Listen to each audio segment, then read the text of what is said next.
আগামীকাল ঢাকায় জোরদার হবে নিরাপত্তা, নাশকতার আশঙ্কায় দেশের সব বিমানবন্দরে সতর্কতা।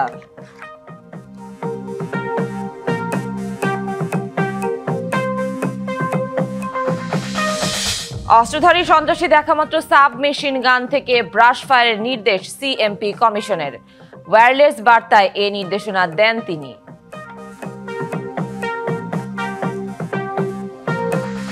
2026-এ নির্বাচন চাইলে জুলাই বিপ্লবের স্বীকৃতি দিতে হবে, অন্যথায় ভোট হওয়ার কোনো সম্ভাবনা দেখে না জামায়াত।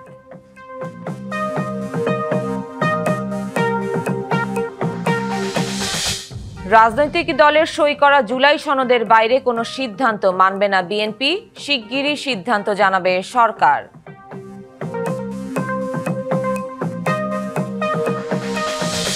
সীমানা নিয়ে মামলা থাকায় তফসিল পেছানোর শঙ্কা নির্বাচন কমিশনের। এ নিয়ে রায়ের কপি পেলেই আপিলের বিষয়ে সিদ্ধান্ত হবে।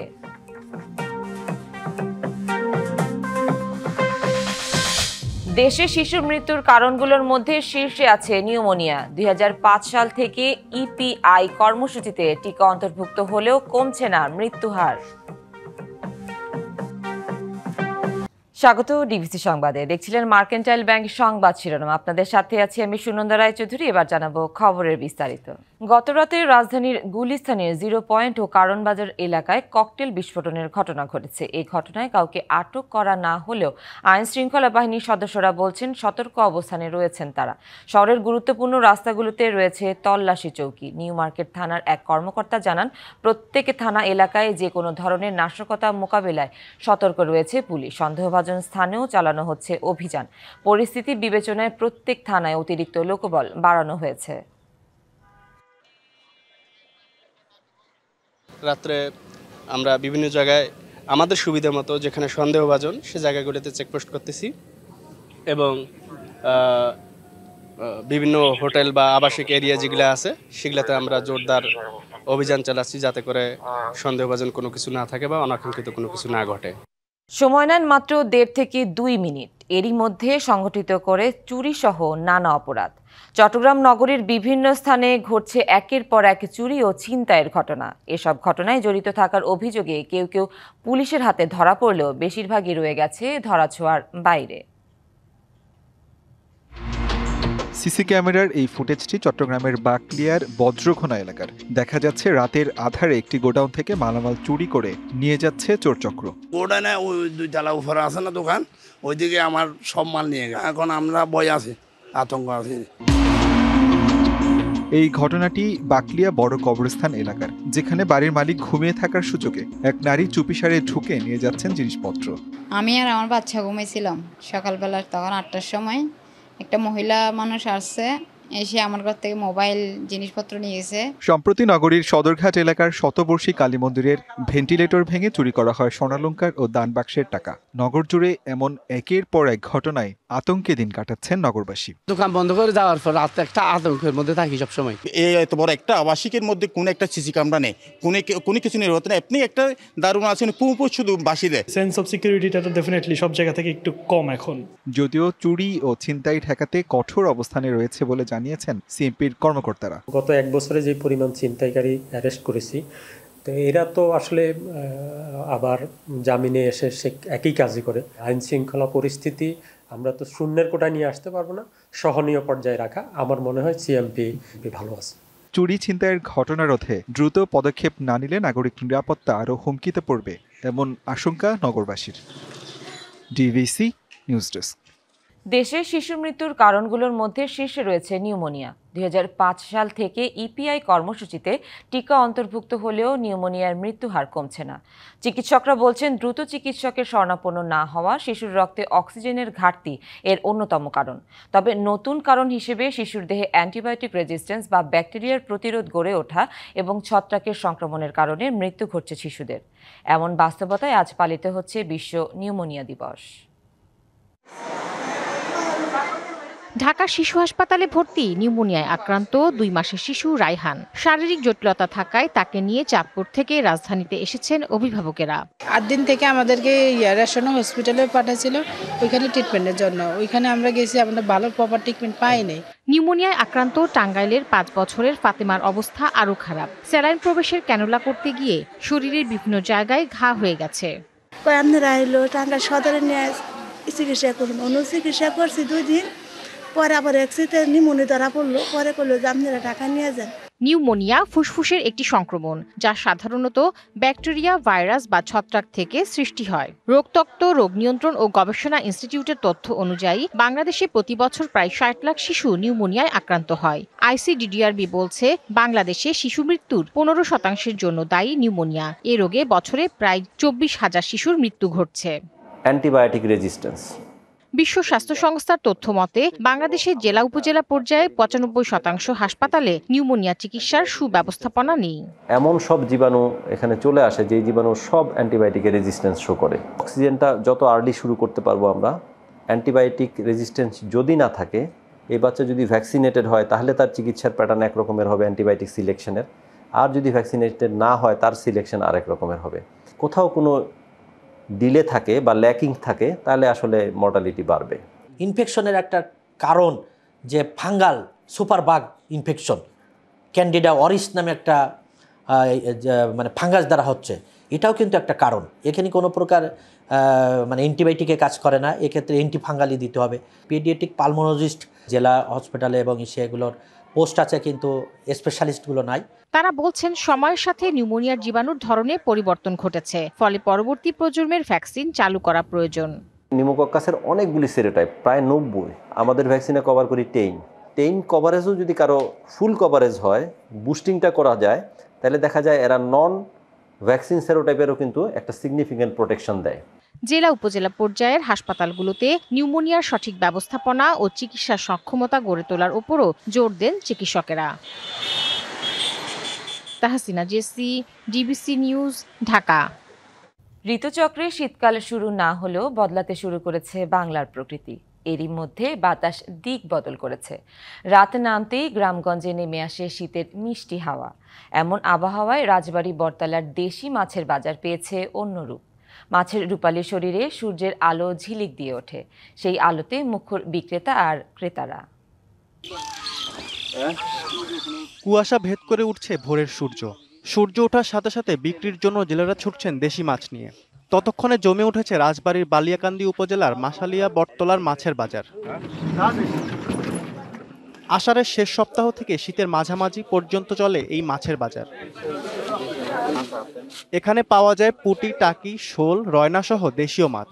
শীতের সকালের দরদামের সাথে ক্রেতা বিক্রেতাদের মুখে হাসি। ভোর 6টাতে জায়গা 8টা বাজার মেলে। টাকি মাছ, শৈল মাছ, কই মাছ, জিয়েল মাছ, ট্যাংরা মাছ, পুঁটি মাছ এগুলো পাওয়া যায়। হাতিমোহন, বিলপুটিয়া এই সমস্ত মাঠের তরতাজা মাছ এখানে বিক্রি করা হয়। সবসময় তো আর আসা হয় না, এই সকালে উঠে মাছ কেনার জন্য আসলে আসা।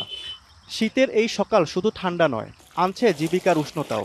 যত শীতই পড়ুক, ওই মাছের লোভে ওই ঘুমের আগেই ঘুম ভেঙে যায়। এসে মাছ কিনে নিয়ে বাড়ি গেলে পরে মহিলারাও খুশি হয়, আমাদেরও ভালো লাগে। পানি যখন একটু খাল বিলতে শুকানো যায়, প্রচুর দেশি বিদেশি মাছ ধরা পড়ে। এরকম একটা বটতলার নিচে এরকম মাছের দৃশ্য আমার কাছে একটা স্বর্গীয় মনে হয়। দেশীয় মাছ সংরক্ষণে জেলেদের নানা ধরনের পরামর্শ ও সচেতন করে যাচ্ছে প্রশাসন। মাছ ধরে তারপরে দেখা যাচ্ছে হয়তো ভেজা শরীর নিয়েই তারা বিক্রি করতে আসছে। অন্যরকম একটা আনন্দের বিষয় আর কি। এখানে একটা দেশি প্রজাতির মাছ কেনা বেচার কিন্তু একটা উৎসব একটা ইয়া থাকে এই জায়গায়। নদী, জাল আর বাজার সব মিলিয়ে এখানকার মানুষের জীবনের অবিচ্ছেদ্য অংশ এই মাছের বাজার। শীতের আগমন তাই স্থানীয়দের জীবনে আনে অন্য এক বৈচিত্র্য। DBC news desk. ভয়াল 12ই নভেম্বর। 55 বছর আগে এই দিনে প্রলয়ঙ্কারী ঘূর্ণিঝড় আর জলোচ্ছ্বাসে লণ্ডভণ্ড হয় উপকূলীয় এলাকা। দ্বীপ জেলা ভোলায় মারা যায় 2 লাখেরও বেশি মানুষ। সব মিলিয়ে মৃত্যু ছাড়িয়ে যায় 10 লাখ। ভয়ঙ্কর সেই বিপর্যয়ের এতদিন পরও দুর্যোগের প্রতিরোধ ও সুরক্ষা ব্যবস্থা নিয়ে অসন্তোষ রয়েছে মানুষের মাঝে। 1970-এর 12 নভেম্বর ঘূর্ণিঝড়ের আঘাতে তছনছ হয়ে যায় উপকূল। মাটির সাথে মিশিয়ে দেয় একের পর এক এলাকা, রেখে যায় শুধুই ধ্বংসযজ্ঞ। তীব্র জলোচ্ছ্বাসের তোড়ে ভেসে যায় হাজার হাজার মানুষ। পরবর্তীতে আর খুঁজে পাওয়া যায়নি তাদের। ধারণা করা হয় দ্বীপ জেলা ভোলায় 2 লাখ সহ উপকূলীয় এলাকায় অন্তত 10 লাখ মানুষ মারা যায় তখন, যা এখনও তাড়া করে বেড়ায় ভুক্তভোগীদের। পানি কইতে রাইতে ঘর না আইতে তখন ঘরও একটা ডুবাই এই পানি সবচেয়ে ঘর বিড়া যত যা আছে সব ঘর দুয়ার আমার বাইরের মধ্যে 70 টাকা আছে সব যে আমার গেরাও করে চার লগল বাসিয়া রাস্তার এই পিডে আইয়া চকুর দিকে বাগদের গাছে গাছে লগে বাঁচিয়ে রয়েছে বাধা হচ্ছে বেটার আবার দেয় দেয়া এই কথা মনে উঠলে অনেক ক্লাসের কথা মনে ওঠে। অনেক বেরি রান আছে কান আছে, অনেক পাশে বসে অনেক ক্লাস সকল ফরিয়া রয়েছে। ঘটনার 55 বছর পেরিয়ে গেলেও এখনও নিরাপদ নয় উপকূলীয় এলাকা। ঝড় জলোচ্ছ্বাসে বাঁধ ভেঙে প্লাবিত হয় বিস্তীর্ণ এলাকা, নির্মাণ হয়নি পর্যাপ্ত সাইক্লোন শেল্টার। এক ঘর আছে, এই ঘরটা আপনার পরিষদও ভাঙিয়া গেছে, সাইকেল সেন্টারটাও ভেঙে গেছে। এখন আমরা থাকতে 5-7 হাজার মানুষ থাকতে খুবই কষ্ট হইতে আছে। মাত্র একটা 800 আছে, আর একটা 800 হইলে ভালো হইতো। জ্বর হইলে তো আমরা কোন দিকে যাইতে পারি না, কই যাবো? 800 তো দূরে, তা 800 যদি কাছে হইতো তা আমাকে একটু যাইতে সুবিধা হইতো। যদিও জেলা প্রশাসনের দাবি পর্যাপ্ত ঘূর্ণিঝড় আশ্রয়কেন্দ্র রয়েছে ভোলায়, পর্যায়ক্রমে আরও বাড়ানো হবে। ভোলা জেলায় প্রাকৃতিক দুর্যোগ মোকাবেলার জন্য সর্বোচ্চ প্রস্তুতি আমরা নিয়ে রেখেছি। আমাদের এখানে 869টি ঘূর্ণিঝড় আশ্রয় কেন্দ্র আছে, 14টি মাটির কেল্লা আছে যেখানে গবাদি পশু রক্ষা করা যাবে বিস্তীর্ণ অঞ্চলে। আরো 7টি নির্মাণাধীন রয়েছে, আরো 15টি আশ্রয় কেন্দ্র হবে। বিভিন্ন কার্যক্রম চলমান আছে। দুর্যোগে প্রাণহানি ও ক্ষয়ক্ষতি কমাতে টেকসই বেড়িবাঁধ নির্মাণ সহ সরকারের দায়িত্বশীল উদ্যোগ চান উপকূলবাসী। DBC news desk. গাজীপুরের চক্রবর্তী এলাকায় দাঁড়িয়ে থাকা একটি বাসে আগুন দিয়েছে দুর্বৃত্তরা। মঙ্গলবার রাত 10:30টার দিকে কালিয়াকৈর নবীনগর সড়কে এই ঘটনা ঘটে। এলাকাবাসী জানায়, গাজীপুর মহানগরের চক্রবর্তী এলাকার জ্যোতি ফিলিং স্টেশনের সামনে রাস্তার পাশে একটি বাস দাঁড়িয়েছিল। এই সময় একজন মিস্ত্রি বাসের নিচে শুয়ে মেরামতের কাজ করছিলেন। রাত 10:30টার দিকে একটি মোটরসাইকেলে 2 জন যুবক বাসের পাশে গিয়ে দাঁড়ান। এক পর্যায়ে তারা বাসে পেট্রোল ঢেলে অগ্নিসংযোগ করে দ্রুত মোটরসাইকেল নিয়ে পালিয়ে যায়। আশপাশের লোকজন এগিয়ে এসে আগুন নেভায়, তবে বাসে যাত্রী না থাকায় কোনো হতাহতের ঘটনা ঘটেনি। আগুনে বাসে বেশ কিছু আসন ও যন্ত্রাংশ পুড়ে যায়। খবর পেয়ে কাশিমপুর থানা পুলিশ ঘটনাস্থল পরিদর্শন করেছে। টাঙ্গাইলের কালিহাতীতে সেতু নির্মাণের অনিয়মের প্রতিবেদন ডিবিসি নিউজে প্রচারের পর তাতে অনিয়ম ও গাফিলতির প্রমাণ পেয়েছে সংশ্লিষ্ট তদন্তকারী দল। নির্দেশনা দেওয়া হয়েছে ত্রুটিপূর্ণ ও নিম্নমানের গার্ডার অপসারণের। এদিকে এ বিষয়ে ঠিকাদারি প্রতিষ্ঠানের কাছে বক্তব্য চাইতে গেলে মামলার হুমকি দেন তারা। টাঙ্গাইলের কালিহাতীর শোল্লা এলাকায় ধলেশ্বরী নদীতে নির্মাণাধীন এই সেতুর একটি গার্ডার ভেঙে পড়ে, ফাটল দেখা দেয় অপরটিতে। পরে এলজিইডির তৎকালীন নির্বাহী প্রকৌশলীর নির্দেশে ঠিকাদারি প্রতিষ্ঠান মেরামতের চেষ্টা করলে সেতুটি ঝুঁকিপূর্ণ দাবি করে সংবাদ প্রচার করে ডিবিসি নিউজ। এরপর নোডে চড়ে বসে কর্তৃপক্ষ, গঠন করা হয় তদন্ত কমিটি। সম্প্রতি ক্ষতিগ্রস্ত গার্ডার ঝুঁকিপূর্ণ জানিয়ে অপসারণের কথা জানায় তারা। তবে স্থানীয়দের দাবি, কর্তৃপক্ষের যোগসাজশে নিম্নমানের কাজ করেছিল ঠিকাদার। আসলে কিছু কাজের ত্রুটি ছিল দিকেই ফাইটে গেছে বা একটা নিচে পড়ে গেছিল। অবশ্যই কাজের অনেকখানি গাফিলতি আছে। আরো দেখা যাচ্ছে যে পিলারের পাশে উপর দিকে 2 জায়গা থেকে মানে সিমেন্ট ঢালাই সহ উঠে গেছে কতটুকু কষ্ট হয় পার আধা ঘন্টা লাগে 1 ঘন্টা লাগে কোনো ইয়ে পার হইতে। 20-30 ইউনিয়নের মানুষ আছে, আমরা এইটাতে যাতায়াত করি, এক বিরাট সবসময় যাতায়াত করি, কিন্তু আমরা বাবা খুবই কষ্টে আছি। আমরা বাবা নির্মল কাজ চাই, ভালো সুস্থ কাজ চাই। 2021 সালে 27 কোটি টাকা ব্যয়ে 250 মিটার এই সেতুটির নির্মাণের কার্যাদেশ পায় মেসার্স চৌধুরী এন্টারপ্রাইজ ও দুর্গা এন্টারপ্রাইজ নামের যৌথ ঠিকাদারি প্রতিষ্ঠান। তাদের বক্তব্য চাইতে গেলে দেয়া হয় মামলার হুমকি। নিউজ করলে এবার মানহানি মামলা করে দিব। বক্তব্য থাকে, লাঙ্গরার বক্তব্য দেখতে বলে ঠিকাদার বক্তব্য এই বিষয়ে কথা বলতে অনিচ্ছুক। জেলা এলজিইডির কর্মকর্তা জানান, নিম্নমানের কাজ করায় গার্ডার ভাঙার নির্দেশ দেওয়া হয়েছে। গাফিলতির কারণে যে ঠিকাদার মনে করেন যে গাদা অপসারণ করা হবে, আর পরবর্তী পর্যায়ে আমি আসার পর যে কাজগুলি হয়েছে, আগে যে কাজগুলো সেগুলো সবগুলো ত্রুটিমুক্ত করা। এটা ঠিকাদারের দায় আছে, তখন তারা আমাদের সাথে ইনফর্ম না করে তারা ওই টাকা সাধারণ শিফটিং করে, আমাদের লোক থাকতে হয়। তারা আমাদের লোকদেরকে ইনফর্ম করে নাই, সেটা আমার আগে নির্বাহী প্রক্রিয়ার সময় হয়েছিল। তো পরবর্তী পর্যায়ে এখন আমাদের লোকের আমরা ক্রস চেক করে কাজগুলি করতেছি। এদিকে ধলেশ্বরী নদীর জোগাড়চরে 34 কোটি 82 লাখ টাকার আরেকটি সেতুর কাজ শেষ হয়নি 5 বছরেও। ঠিকাদার পালিয়ে যাওয়ায় এখন চরম ভোগান্তিতে এলাকাবাসী। Sohel Talukdar, DBC news, Tangail.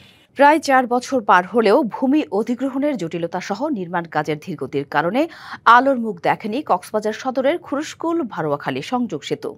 এতে দুর্ভোগে সেতুটির দুই পারে লক্ষাধিক মানুষ। প্রকল্পের মেয়াদ কয়েক দফা বাড়লেও কাজের নেই গতি। এ নিয়ে দৈনন্দিন কাজে ছোট ডিঙি নৌকায় জীবনের ঝুঁকি নিয়ে পারাপার হতে হয় স্থানীয়দের। একটি খাল বিভক্ত করেছে সদর উপজেলার ভারোয়াখালী ও খুরুশকুল ইউনিয়নকে, যেখানে একটি সংযোগ সেতু নির্মিত হলে 36 কিলোমিটারের জায়গায় মাত্র 9 কিলোমিটার পথ পাড়ি দিয়ে পৌঁছানো যেত জেলা শহরে। 2017 সালে একনেকে অনুমোদন পায় 392 মিটার দীর্ঘ সেতুটির নির্মাণ প্রকল্প। 2021 সালের জানুয়ারিতে শুরু হয় নির্মাণ কাজ। 24 সালে শেষ হওয়ার কথা থাকলেও এখনও শেষ হয়নি নির্মাণ কাজ। কলেজে আসা যাওয়া করে অনেক কলেজ মাদ্রাসায়, তাদের সবচেয়ে দুর্ভোগ হয় যখন গার্ডের মধ্যে দাঁড়ায় থাকতে হয়, তাদের ক্লাসে লেট হয়, পরীক্ষা চলে পরীক্ষা দিতে যাওয়ার সময় লেট হয়ে যায়। কথা ছিল এটা 2 বছরের মধ্যে সম্পন্ন হবে, কিন্তু এখনো 9 বছরেও শেষ হয় নাই। যেতে 15 থেকে 20 মিনিট সময় লাগে, ওইখান থেকে ঘুরে যেতে 2 ঘন্টা সময় লাগে। সেতুটির মোট 13টি স্প্যানের মধ্যে 8টি স্থাপন সম্পন্ন হয়েছে। দীর্ঘদিন ধরে সেতু নির্মাণ কাজের ধীরগতির কারণে দুর্ভোগে দুই পারের লক্ষাধিক মানুষ। এই 60% কাজ তারা আমাদেরকে 2025 সালের ভিতরে সম্পন্ন করবেন বলে তারা আমাদেরকে আশ্বস্ত করেছিলেন, কিন্তু 40% কাজ শেষ হওয়ার পরে আর 1% কাজ তারা করে আমাদেরকে দেখাতে পারেননি। নির্মাণ কাজের ধীরগতির বিষয়ে জানতে ঠিকাদারি প্রতিষ্ঠানের প্রতিনিধির সাথে কথা বলতে চাইলে তিনি রাজি হননি। হচ্ছে আসলে 7 বছর ধরে এটা বন্ধ করেন আগে। সঠিক সময়ে বরাদ্দকৃত টাকা না আসা, নির্মাণ সামগ্রী চুরি এবং আবহাওয়ার বৈরিতা কাজের ধীরগতির জন্য দায়ী বলছে স্থানীয় সরকার প্রকৌশল অধিদপ্তর। ফান্ড স্বল্পতা, কাজের গতির সাথে সাথে ফান্ডের অপ্রতুলতা এবং জনরোষের কারণে বিভিন্ন সময়ে লোকাল লোকজন থেকে আমরা বাধা পেয়েছি কাজ করতে। এই ধরনের বিভিন্ন কারণে আমরা যথাসময়ে আশানুরূপভাবে কাজের অগ্রগতি হয়নি। ভারোয়াখালী খুরুশকুল সংযোগ সেতুর নির্মাণ কাজ শেষ হলে দীর্ঘদিনের ভোগান্তির অবসান হবে, এমনটাই প্রত্যাশা স্থানীয়দের। DBC news desk. একটিমাত্র সেতু বদলে দিয়েছে বান্দরবানের বলিবাজার ইউনিয়নের চিত্র। দৃষ্টিনন্দন এই অবকাঠামো এলাকাবাসীর জীবনমান উন্নয়নে গুরুত্বপূর্ণ ভূমিকা রাখছে। নিরাপদ হয়েছে যোগাযোগ ব্যবস্থা, গতি এসেছে শিক্ষা, স্বাস্থ্যসেবা ও ব্যবসা বাণিজ্যে। বান্দরবানের থানচি উপজেলার বলিবাজার ইউনিয়নে বসবাস কয়েক হাজার পরিবারের। দুর্গম এলাকা হওয়ায় যোগাযোগ, শিক্ষা, স্বাস্থ্য, অর্থনীতি সহ সব দিক থেকেই পিছিয়ে ছিল এই জনপদের মানুষ। সড়ক পথে যাতায়াতের সুবিধা না থাকায় বলিবাজার থেকে থানচি বাজার স্কুল কলেজে যাতায়াত করতে হতো নৌকা অথবা পায়ে হেঁটে। শহরে পৌঁছাতে কয়েক ঘন্টা সময় লাগত বলে বেশিরভাগ ফসল পচে যেত মাঠেই, আর বর্ষায় চলাফেরা হয়ে উঠত আরো ঝুঁকিপূর্ণ। কৃষি পণ্য, ফল, জিঙ্কা, বরহড়ি, খড়িয়া এগুলো খেতিতে থাকলে আনার অসুবিধার কারণে নষ্ট হইয়া যেত। আগে যখন ব্রিজ ছিল না, তখন যারা গ্রাম থেকে আসা যাওয়া করে তাদের অনেক কষ্ট হইতো, বিশেষ করে যখন বন্যা হইতো, পানি অনেক বড় হইতো। এখন নদীর পানি বেড়ে গেলে নৌকা দিয়ে যাতায়াত করতে হইতো, ব্যাপারটা খুব রিস্ক হয়ে যাইতো এবং সময়ের ব্যাপার। এখন ব্রিজ হওয়াতে সবার সুবিধা হয়েছে। অতিরিক্ত বৃষ্টি হলে বন্যার কারণে মাঝে মধ্যে স্কুলে যাইতে পারতাম না। কিন্তু সেই চিত্র বদলে দিয়েছে সাঙ্গু নদীর উপর নির্মিত বলিবাজার সেতু। 15টি গ্রামের মানুষ এখন স্বল্প সময়ে পৌঁছে যাচ্ছে থানচি শহরে। শুধু যোগাযোগই নয়, গতি এসেছে শিক্ষা, স্বাস্থ্যসেবা ও ব্যবসা বাণিজ্যে। আগে যেভাবে কষ্ট ছিল, সেই কষ্ট থেকে আমরা, এই দুর্ভোগ থেকে আমরা মোটামুটি ব্রিজ হওয়াতে আমরা সুবিধা পেয়েছি। পার্বত্য চট্টগ্রাম উন্নয়ন বোর্ডের অর্থায়নে 2019 সালে শুরু হওয়া এই সংযোগ সেতুর নির্মাণ কাজ শেষ হয় 2024 সালের 25শে ডিসেম্বর। পার্বত্য চট্টগ্রাম উন্নয়ন বোর্ড বান্দরবান কর্তৃক বাস্তবায়িত বলিপাড়া ব্রিজ 182 মিটার এবং এটার সাথে 70 মিটার র্যাম্প সংযুক্ত রয়েছে। প্রকল্পটি ইতিমধ্যে সমাপ্ত হয়েছে। প্রকল্পটি সমাপ্ত হওয়ার ফলে 12টি গ্রামের প্রায় 7,000 মানুষ এই সড়ক দিয়ে যোগাযোগ করে থানচি উপজেলায় আসতে পারবেন। 180 মিটার দীর্ঘ সেতুটি নির্মাণে ব্যয় হয়েছে 21 কোটি টাকা। DBC news desk. রাজনৈতিক বিরোধে কুষ্টিয়া পৌরসভায় ৩ মাসেও খোলা বাজারে খাদ্যশস্য বিক্রয়ের প্রতিনিধি নিয়োগ দেওয়া যায়নি। 5টি জায়গায় অস্থায়ী ডিলারের মাধ্যমে ওএমএস এর পণ্য বিক্রি হলেও কমেনি ভোগান্তি। আছে পণ্য না পাওয়ার অভিযোগ। বিরোধ মিটিয়ে দ্রুত পৌরসভার 21টি ওয়ার্ডে ডিলার নিয়োগের দাবি স্থানীয়দের। ৩ মাসেরও বেশি সময় আগে কুষ্টিয়া পৌর এলাকার 21টি ওয়ার্ডে ওএমএস ডিলার নিয়োগের জন্য আবেদন নেওয়া হয়। আবেদনকারী বেশি হওয়ায় উদ্যোগ নেওয়া হয় লটারির। তবে ফ্যাসিস্টের দোসরদের সুযোগ সুবিধা দেওয়া সহ নানা অসঙ্গতির অভিযোগ তোলেন জামাতে ইসলামী ও বিএনপিপন্থী ব্যবসায়ীরা। এরই ধারাবাহিকতায় আপত্তির মুখে লটারি স্থগিত হলে বন্ধ হয়ে যায় ওএমএস কার্যক্রম। চরম ভোগান্তিতে পড়েন গ্রাহকরা। অত মানুষের হবে কি করে, শেষ হয়ে যায়, আমরা সকালে আসতে পারি না। পরে অস্থায়ী ডিলার নিয়োগ দিয়ে 5টি পয়েন্টে চাল আটা বিক্রি শুরু হলেও কমেনি ভোগান্তি। অনেক গ্রাহককে ফিরতে হচ্ছে খালি হাতেই। মানুষ মেলা হলে আর পাওয়া যায় না, অল্প হলে পাওয়া যায়। বাবা তা তো পাইনি, এসে ফিরিয়ে দেয় 3 দিন, এসে ফিরিয়ে দেয় 15 দিনের মধ্যে। চাপ বেশি থাকে সবাইকে পণ্য দেওয়া সম্ভব হচ্ছে না, জানান ডিলাররা। প্রতিদিন আপনারা 300-400 লোক হয়ে যায়, আবার বরাদ্দ আছে 200, আমি 200 লোকের বেশি তো দিতে পারিনি, মেলা ফেরত যায়। ফ্যাসিস্ট আমলের সুবিধাভোগীরা যেন সুবিধা না পায়, সেজন্য যাচাই বাছাই করে দ্রুত লটারি আয়োজনের দাবি বিএনপি ও জামায়াত নেতাদের। আমরা চাই যে ওই আওয়ামী লীগের ফ্যাসিজমের সাথে যারা জড়িত এই সকল ব্যক্তিদেরকে বাদ দিয়ে নতুন করে যারা প্রকৃত ব্যবসায়ী তাদেরকে দেওয়া হোক। লটারির প্রক্রিয়া বা বাছাই প্রক্রিয়াটা ছিল ত্রুটিপূর্ণ, প্রশাসনের এটা বোধোদয় হয়। ওনারা আমার জানা মতে আবার একটা রি-ইনকোয়ারি করে আমি যতটুকু জানি যে একটা পরিষ্কার পরিচ্ছন্ন একটা তালিকা ইতিমধ্যে সম্পন্ন হয়ে আছে। ভোগান্তি কমাতে চেষ্টা করছে খাদ্য বিভাগ, জানালেন উপজেলা খাদ্য নিয়ন্ত্রক। ডিলার নিয়োগ হওয়ার পরে তখন হয়তো বা সমন্বয় করে কাজ করা হয়। আমরা একটা কাজ করছি, সেটা যারা বৃদ্ধ এবং বিকলাঙ্গ তাদেরকে বলেছি অগ্রাধিকার ভিত্তিতে দিতে। রাজনৈতিক বিরোধ মিটিয়ে দ্রুত সবকটি ওয়ার্ডে ডিলার নিয়োগ দেওয়া হবে এমন প্রত্যাশা স্থানীয়দের। DBC news desk. গাইবান্ধার বাজারগুলোতে নিত্যপণ্যের মধ্যে সবচেয়ে আলোচিত হয়ে উঠেছে পেঁয়াজ। মাত্র 1 সপ্তাহের ব্যবধানে কেজি প্রতি পেঁয়াজের দাম বেড়েছে প্রায় 40 টাকা। গেল সপ্তাহে পাইকারি বাজারে যেখানে কেজি প্রতি পেঁয়াজের দাম ছিল 70 টাকা, তা এখন দাঁড়িয়েছে 100 থেকে 110 টাকায়। খুচরা পর্যায়ে দাম আরও বেড়ে কেজি প্রতি 120 টাকা ছুঁয়েছে। পাইকারি ব্যবসায়ীরা বলছেন, হঠাৎ করে পেঁয়াজের সরবরাহ কমে যাওয়ায় এই মূল্যবৃদ্ধির মূল কারণ। তারা জানান, ভারত থেকে পেঁয়াজ আমদানি অনেকটাই কমে গেছে। অন্যদিকে মৌসুমি পেঁয়াজের মজুদ শেষের পথে, ফলে বাজারে সরবরাহ সংকট তৈরি হয়েছে। বাজার ঘুরে দেখা যায় অনেক আড়তে পেঁয়াজের মজুদ নেই। অন্যদিকে সাধারণ ক্রেতারা বলছেন, বাজারে নিত্যপণ্যের লাগামহীন মূল্য বৃদ্ধিতে তাদের দৈনন্দিন জীবনযাত্রা কঠিন হয়ে পড়েছে। কেজিতে প্রায় আপনার 20 থেকে 30 টাকা বৃদ্ধি বর্তমানে। আমদানি কমে কারণে দামটা একটু বেড়েছে। এখন বাজারে বিক্রি হচ্ছে পেঁয়াজ হলো 100 থেকে 105 টাকা। গতকাল ছিল 85, 95, 96 টাকা, আজ 100 টাকা কেজি। একটু আমদানি কম। অন্য জিনিসের তুলনায় পেঁয়াজের দাম বর্তমানে বেশি, আগে নিয়েছিলাম 80 টাকা। সংকট আর সমস্যার পাহাড় নিয়ে ধুকে ধুকে চলছে কুমিল্লা জেনারেল হাসপাতাল। চিকিৎসক থাকলেও তাদের জন্য নেই পর্যাপ্ত বসার ব্যবস্থা। শয্যা সংকটে রোগীদের চিকিৎসা নিতে হচ্ছে মেঝে কিংবা বারান্দায়। তবে সিভিল সার্জন জানালেন, হাসপাতালটি 250 শয্যায় উন্নীতকরণের প্রক্রিয়া চলছে। ঘন্টার পর ঘন্টা অপেক্ষা, কখন পাবেন চিকিৎসা। এই চিত্র কুমিল্লা জেনারেল হাসপাতালের। হাসপাতালের বহির্বিভাগে দিনে চিকিৎসা নিতে আসেন 2000-এর বেশি রোগী। মাত্র 2টি কক্ষে চলে চিকিৎসা সেবা, ফলে বাধ্য হয়ে অনেকেই গাছের নিচে, পুকুর পাড়ে কিংবা অটোরিকশায় বসে অপেক্ষা করেন। এতে সবচেয়ে দুর্ভোগে পড়েন শিশু, বৃদ্ধ ও গুরুতর রোগীরা। রোগী প্রচন্ড ভিড় করতে এসে 2-3 ঘন্টা লাইনে দাঁড়ায় থাকতে হয়। এতে করে সবার রোগী, অসুস্থ রোগী আরো অসুস্থ হয়ে যায়। 1845 সালে প্রতিষ্ঠিত কুমিল্লা জেনারেল হাসপাতালের চাহিদা বিবেচনায় 2 দফা বাড়িয়ে উন্নীত করা হয় 100 শয্যায়। তবে জেলায় 62 লাখ মানুষের জন্য তা অপ্রতুল। হাসপাতালের 49 জন চিকিৎসক থাকলেও তাদের বসার কক্ষ মাত্র 19টি। মাতৃবিভাগ, অর্থোপেডিক্স, ইএনটি ও মেডিসিন এই 4টি বিভাগের চিকিৎসা সেবা দেওয়া হয় একটি কক্ষে। সংখ্যা বাড়ছে, সেই হিসেবে মানুষের সাথে সেবা বাড়ার জন্য ডাক্তারের সংখ্যাও বাড়ছে, কিন্তু দেখা গেছে যে অবকাঠামো আগেরটাই রয়ে গেছে, যার কারণে এখন আমাদের আসলে সেভাবে সেবা দেওয়া যাচ্ছে না। হাসপাতালে ভর্তি রোগীদেরও পোহাতে হয় নানা প্রতিবন্ধকতা। শয্যা সংকটে রোগীদের সেবা নিতে হচ্ছে মেঝে কিংবা বারান্দায়। এতে সেবা দিতে হিমশিম সংশ্লিষ্টদেরও।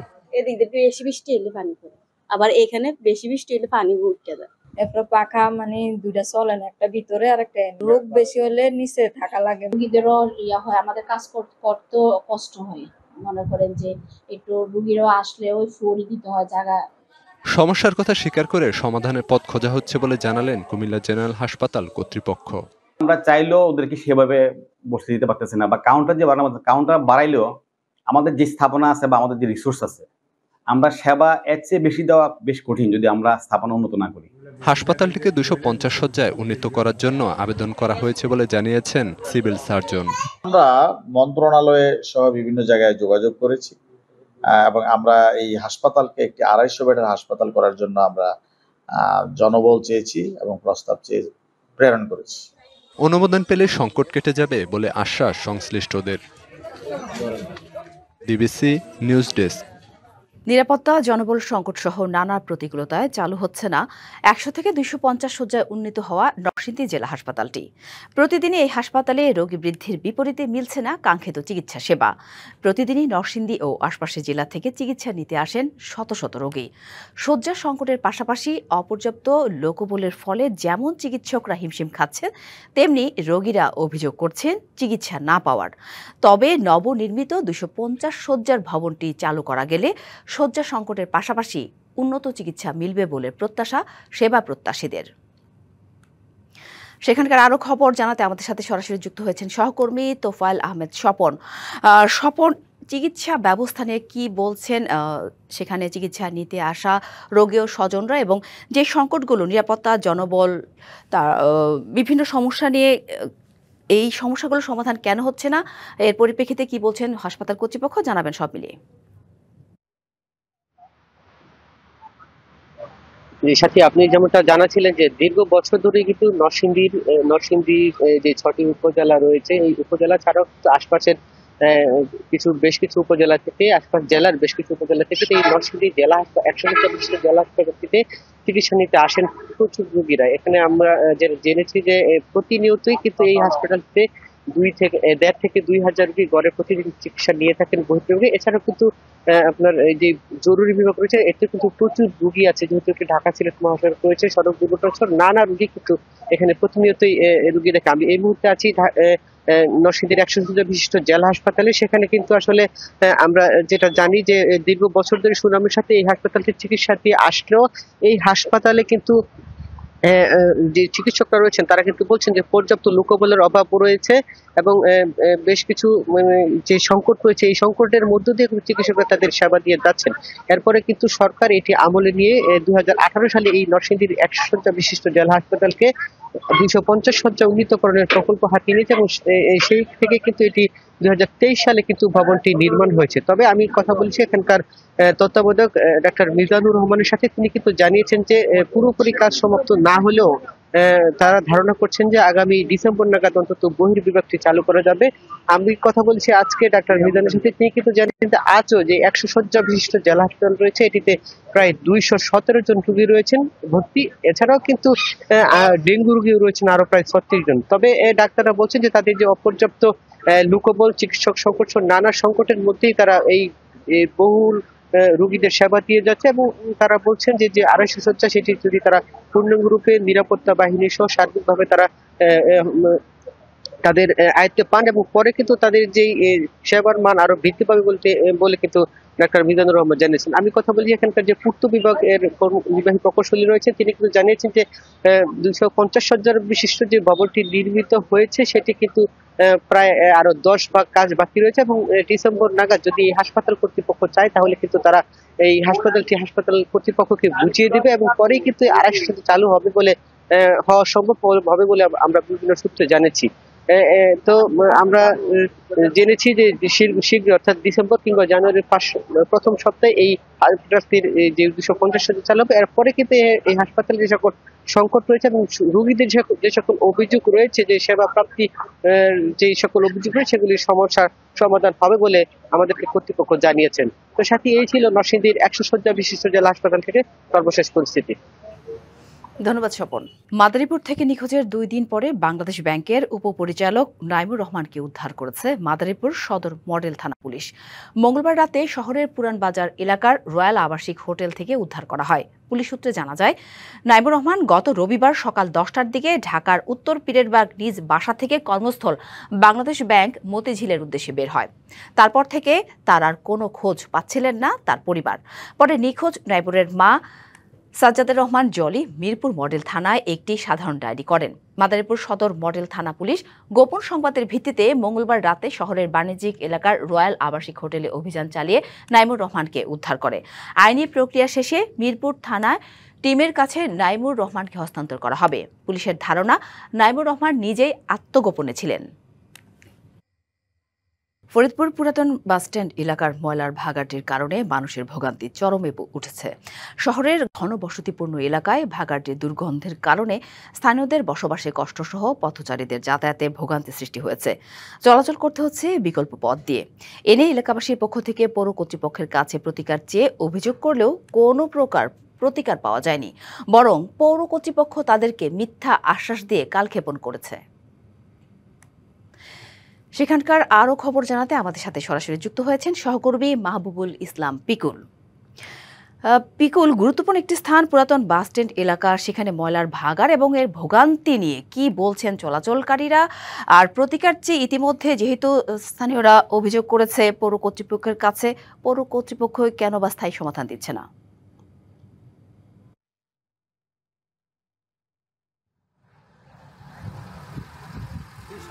মাধ্যমে জানাতে চাই যে ফরিদপুর পুরাতন বাস স্ট্যান্ড একটা ঘনবসতিপূর্ণ এলাকা এবং একটা ফরিদপুর শহরের একেবারেই প্রান্ত।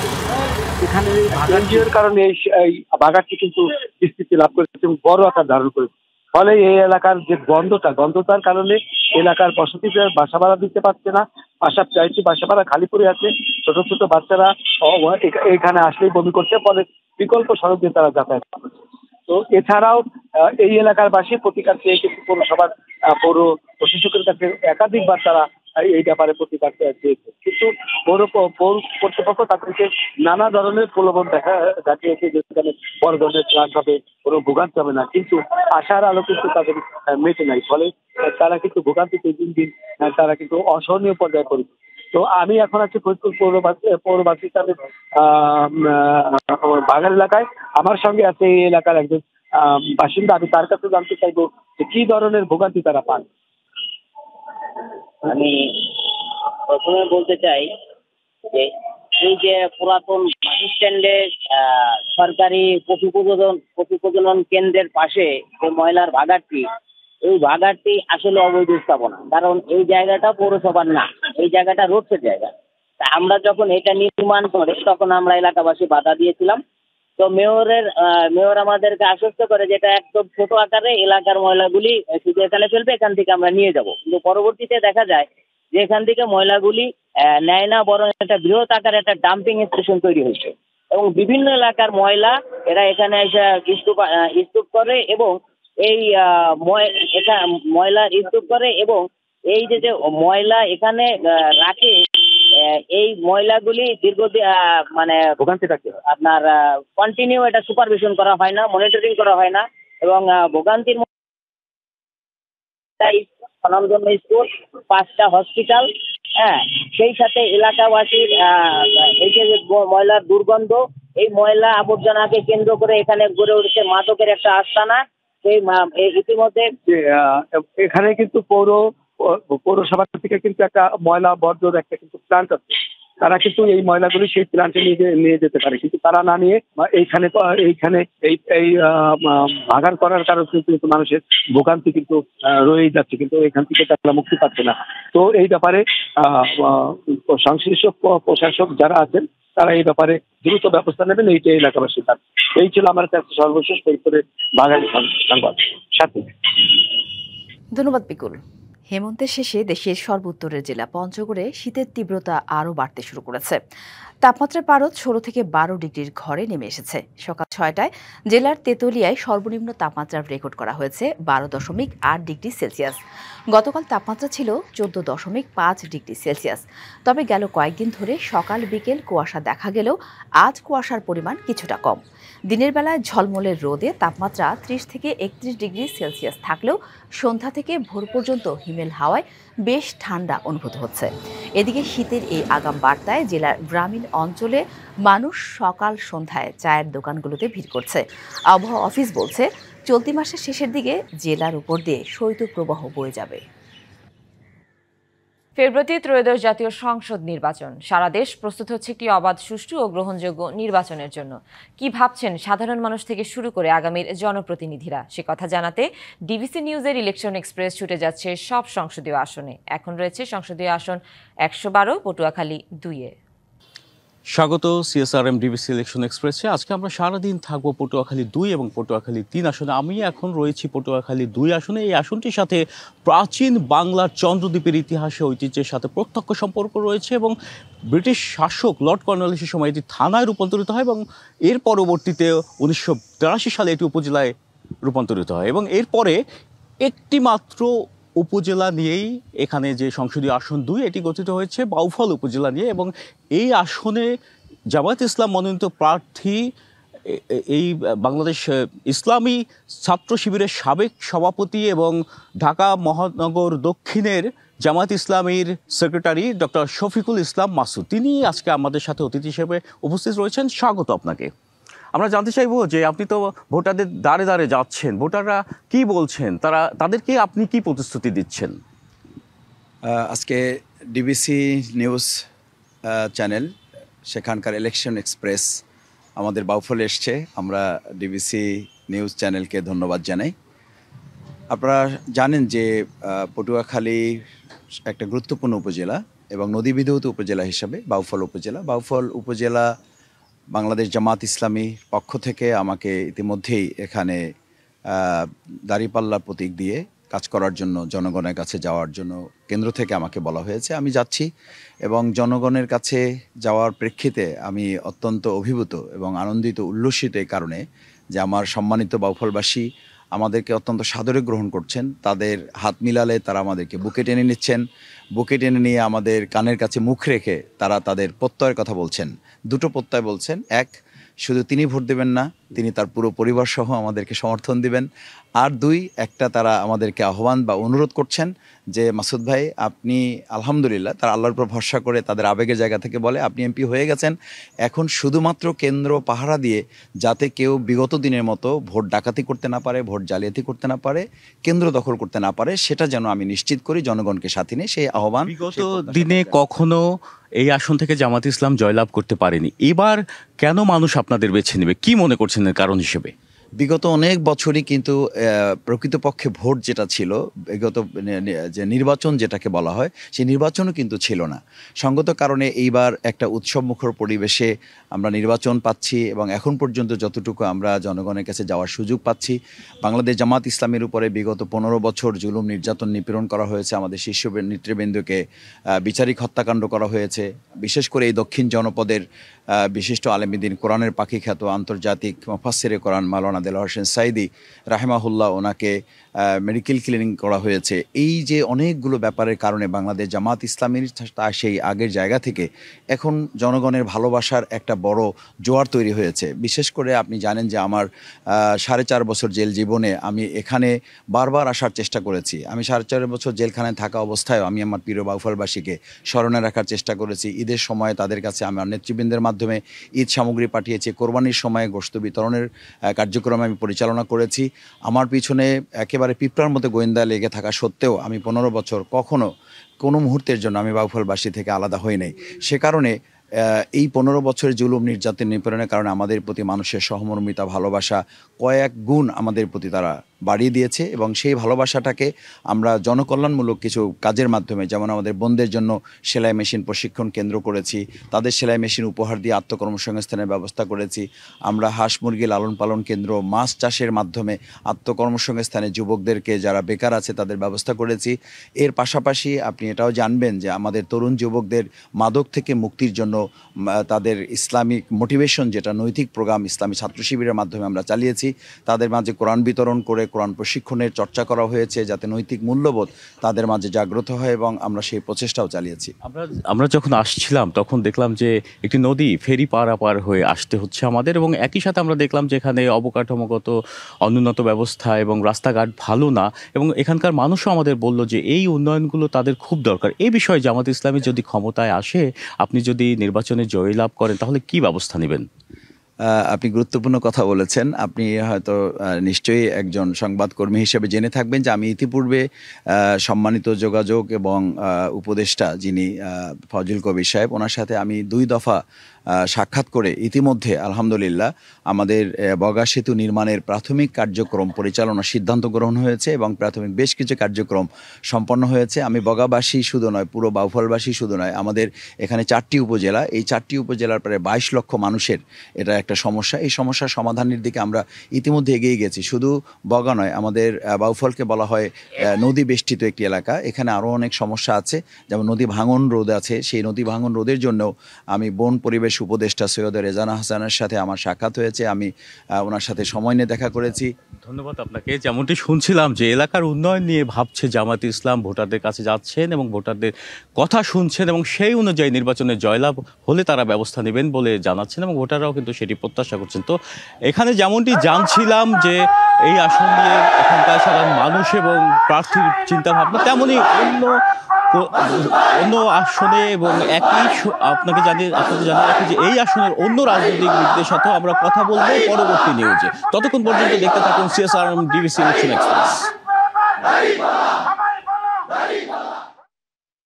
গাজায় যুদ্ধবিরতি কার্যকর হওয়ার পর গত 1 মাসে ইসরায়েলি বাহিনীর হামলায় ধ্বংস হয়েছে 1,500-এর বেশি ভবন, এমন অভিযোগ তুলেছে বিবিসি। গণমাধ্যমটি বলছে, স্যাটেলাইট চিত্র বিশ্লেষণে দেখা গেছে ইসরায়েলি বাহিনীর যুদ্ধবিরতির পর গাজার নিয়ন্ত্রিত এলাকাগুলোতে 1,500-এর বেশি ভবন মাটির সঙ্গে মিশিয়ে দিয়েছে। 10 অক্টোবর হামাসের সঙ্গে যুদ্ধবিরতির ঘোষণার পর থেকে গাজা উপত্যকার বিভিন্ন অঞ্চলে ইসরায়েলি সেনারা এখনও নিয়ন্ত্রণ বজায় রেখেছে। সবশেষ 8 নভেম্বরের তোলা স্যাটেলাইট ছবিতে দেখা যায় সম্পূর্ণ উপত্যকা নিশ্চিহ্ন হয়ে গেছে। বিশেষ করে খান ইউনিসের পূর্বাঞ্চলে আল কাবিরা এলাকায় ধ্বংস হওয়া ঘর বাড়িগুলোর অনেকগুলোতেই যুদ্ধের আগে কোনো ক্ষতির চিহ্ন ছিল না। তবে ইসরায়েলি প্রতিরক্ষা বাহিনীর এক মুখপাত্র বিবিসিকে বলেছেন, তারা যুদ্ধবিরতির কাঠামোর মধ্যেই কাজ করছেন। সংবাদ এই ছিল এখনকার মতো। ডিবিসি নিউজের সংবাদগুলো পড়তে ভিজিট করুন dbcnews.tv আর ভিজিট করুন ডিবিসি নিউজের ফেসবুক পেজ এবং ইউটিউব চ্যানেল। সাথেই থাকুন।